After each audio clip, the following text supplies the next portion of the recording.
अस्सलाम वालेकुम। आज का जो टॉपिक है वो है हमारा लूप कंट्रोल स्ट्रक्चर। इसकी हम एक्सरसाइज करेंगे।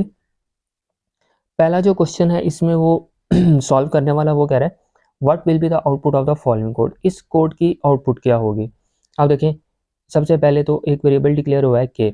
फॉर में तीन चीज़ें होती हैं, सबसे पहले इनिशियलाइजेशन, कंडीशन और फिर इंक्रीमेंट डिक्रीमेंट, तीनों चीज़ें आगे। फॉर में आए के is equal to 1, 1 less than और इक्वल टू 5। क्या कंडीशन ट्रू है, 1 जो है वो 5 से लेस होता है, ट्रू है। हम लूप की बॉडी में आएंगे। लूप की बॉडी में आए तो सिर्फ सिंगल एक स्टेटमेंट थी, जब एक स्टेटमेंट हो तो हम ब्रैकेट्स का इस्तेमाल करें या ना करें, ठीक है। चलता है हमारा प्रोग्राम। तो जो ही आए तो आउटपुट में क्या आ जाएगा,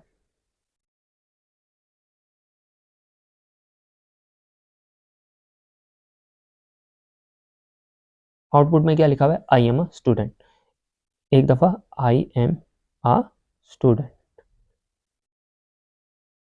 अब ये वापस ऊपर जाएगा, के में कितना हो जाएगा, इंक्रीमेंट हो जाएगा एक का, पहले एक था अब कितना हो चुका है 2, 2 लेस देन और इक्वल टू 5, कंडीशन ट्रू, वापस से ये चीज़ आएगी, ठीक है। I am a student.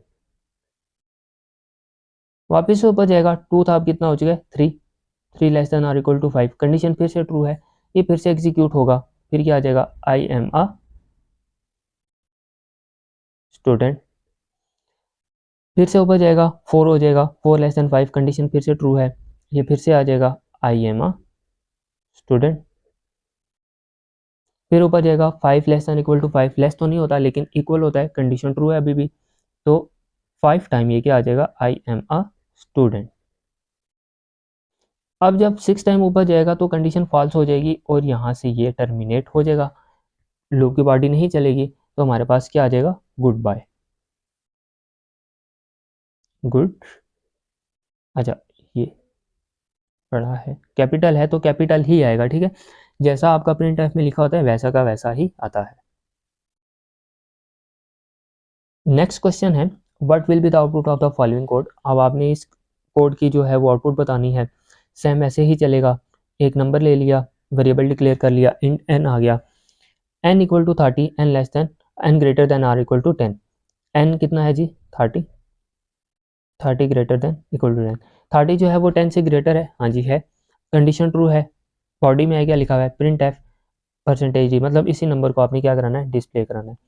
तो मैं यहाँ पे इस नंबर को क्या करता हूँ, डिस्प्ले करा लेता हूँ। नंबर में क्या पड़ा होता, 30 आ गया। वापस ऊपर गया तो कितने का डिक्रीमेंट हो रहा है, 5 का, n equal to n minus 5, तो n में कितना पड़ा होता 30, 30 में से 5 ये कितना बचा 25, और ये 25 वापस किसको मिल रहा है, n को ही मिल रहा है। तो 25 जो है वो 10 से क्या होता है, ग्रेटर होता है, फिर से कंडीशन चली, लेकिन अब n में कितना पड़ा था, नीचे जब बॉडी में आया तो 25। वापस ऊपर गया, 5 का डिक्रीमेंट होगा 20 हो जाएगा, 20 फिर भी बड़ा है, ठीक है, कंडीशन अभी भी ट्रू है, नीचे आया 20। वापस ऊपर गया, 20 में से 15 गए, सॉरी 20 में से 5 गए, 15 बचा, 15 फिर भी बड़ा है, कंडीशन अभी भी ट्रू है, यहाँ पे कितना आ जाएगा 15। वापस ऊपर गया, 15 में से 5 गए, 10 बचा, ठीक है, अभी भी कंडीशन ट्रू है, 10 आ जाएगा। वापस ऊपर जाएगा, 10 में से 5 गए तो अब 5 बच रहा है, 5 ग्रेटर देन और इक्वल टू 10 नहीं होता, तो यहाँ तक ही हमारी आउटपुट आएगी, 5 पे कंडीशन फॉल्स हो जाएगी। अच्छा, अब तीसरे टाइप का जो आपका क्वेश्चन पेपर में आ सकता है वो ये आ सकता है find errors in the following code. आपको एक कोड दे दिया जाएगा, उसमें कहेंगे कि आपने क्या करना है, एरर फाइंड करने हैं। पहली टाइप ये है कि आपको सिंगल स्टेटमेंट दी गई होगी, write a program that reads फलां फलां फलां, ठीक है, इस तरह का एक क्वेश्चन होगा। दूसरा आपने आउटपुट लिखनी होगी, तीसरा एरर्स फाइंड करने होंगे। तो अब देखें इसमें एरर्स क्या हैं, यहाँ पे ना सिंटैक्स एरर्स होंगे, सिंटैक्स एरर्स होंगे। तो सबसे पहले आए देखें यहाँ पे इंट, इंट लिखा हुआ है लेकिन इंट का आई जो है वो बड़ा है, ये बड़ा नहीं होता, स्मॉल होता है।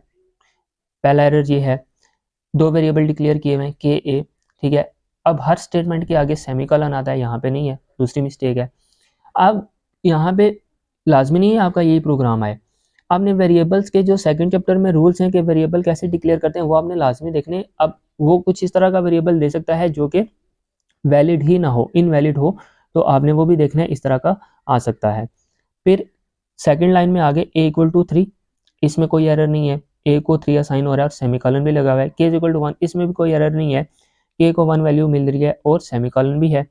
वाइल में आगे के लेस देन 10, ठीक है, यहाँ तक तो ठीक है, लेकिन जितनी भी स्टेटमेंट्स हैं, स्ट्रक्चर्स हैं, चाहे वो कंडीशनल स्ट्रक्चर हैं या आपके रेपिटेशनल स्ट्रक्चर हैं या लूप स्ट्रक्चर्स हैं, इनमें किसी के आगे भी सेमीकोलन नहीं आता मास वाइल डू वाइल के, ठीक है, डू वाइल आएगा उसके आगे सेमीकोलन आएगा, बाकी किसी के आगे नहीं आता, ठीक है। वाइल में आए तो यहाँ पे ये देखें एक और एरर है, यहाँ ब्रैकेट्स कभी भी ये वाली इस्तेमाल नहीं होती, ठीक है, करली ब्रैकेट्स इस्तेमाल होती हैं, स्क्वायर ब्रैकेट्स इस्तेमाल नहीं होती। यहाँ पे आए तो बैक स्लैश एन, यहाँ पे वो परसेंटेज एफ यूज़ कर रहा है, हालांकि ऊपर तो हमारा इंटीजर था, यहाँ पे तो परसेंटेज डी यूज़ करना चाहिए था, तो यहाँ पे क्या आ जाएगा, परसेंटेज डी, ठीक है, ये स्केप सीक्वेंस है, ठीक है, इसका कोई मसला नहीं है। परसेंटेज एफ, यहाँ पे भी हमने क्या लिया होता, अब ये देखें क्या साइन हो रहा है, के और के मल्टीप्लाई ए, तो यहाँ पे भी एफ नहीं बल्कि क्या आएगा, डी आएगा, तो नीचे आगे के इज इक्वल टू के प्लस 2, तो यहाँ पे देखें कुछ एरर्स थे, इसी तरह 5-6 एरर्स होंगे आपके प्रोग्राम में, वो आपने नोट डाउन करने हैं और प्रोग्राम को सेट करके लिखना है, तो आपको नंबर्स मिलेंगे। तो ये तीसरी टाइप थी आपके क्वेश्चन आने की। नेक्स्ट क्वेश्चन देखें, उसमें क्या कह रहा है, convert the following for loop into a while loop. अब फॉर लूप आ गया, इसको व्हाइल में चेंज करना है। अब तो हमें पहले ये समझना पड़ेगा कि फॉर में और व्हाइल में कौन कौन सी चीज़ें होती हैं।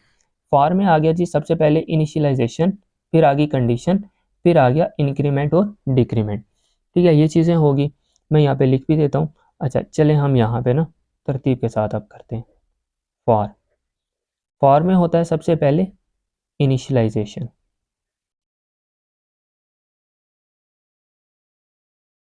ठीक है, सेकंड नंबर पे होती है कंडीशन, और थर्ड पे होती है इंक्रीमेंट या डिक्रीमेंट की स्टेटमेंट या एक्सप्रेशन, जो भी आप कह लें। अच्छा यहाँ तक आ गए, अब ये तो हो गया फॉर। अब वाइल में क्या होता है, वाइल में सिर्फ यहाँ पे कंडीशन होती है और ब्लॉक ऑफ स्टेटमेंट्स होते हैं।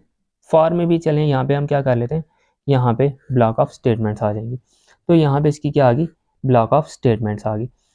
अब हमने इसको सॉल्व कैसे करना है, देखें, अब हमें पता है वाइल में यहाँ पे कंडीशन आएगी और यहाँ पे ब्लॉक ऑफ स्टेटमेंट्स आएंगी, ब्लॉक ऑफ स्टेटमेंट्स जैसे ये आ गई, तो बाकी इनिशियलाइजेशन इंक्रीमेंट डिक्रीमेंट ये कहाँ पे जाएंगे, तो यहाँ पे अगर हम गौर से देखें, कंडीशन से पहले क्या हो रहा है, इनिशियलाइजेशन, तो मतलब यहाँ पे कंडीशन से पहले ऊपर क्या हो जाएगी, इनिशियलाइजेशन हो जाएगी, और यहाँ कंडीशन के बाद इंक्रीमेंट डिक्रीमेंट हो रहा है, तो यहाँ कंडीशन के बाद यहाँ लूप के अंदर इंक्रीमेंट या डिक्रीमेंट हो जाएगा।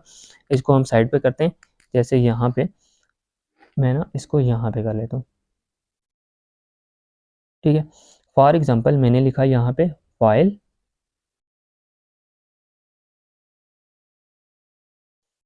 ठीक है।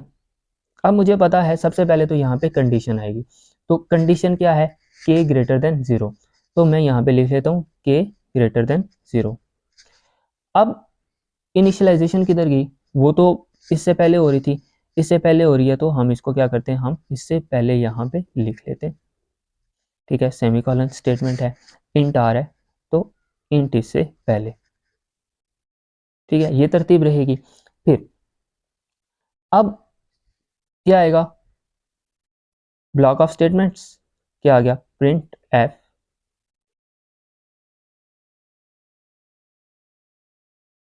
ये आ गया। अब हमारे पास इंक्रीमेंट और डिक्रीमेंट की कंडीशन रह गई थी, वो हमने कहा था कि कंडीशन के बाद आ रही है, लूप में आ रही है, तो कंडीशन के बाद यहाँ पे लूप के अंदर।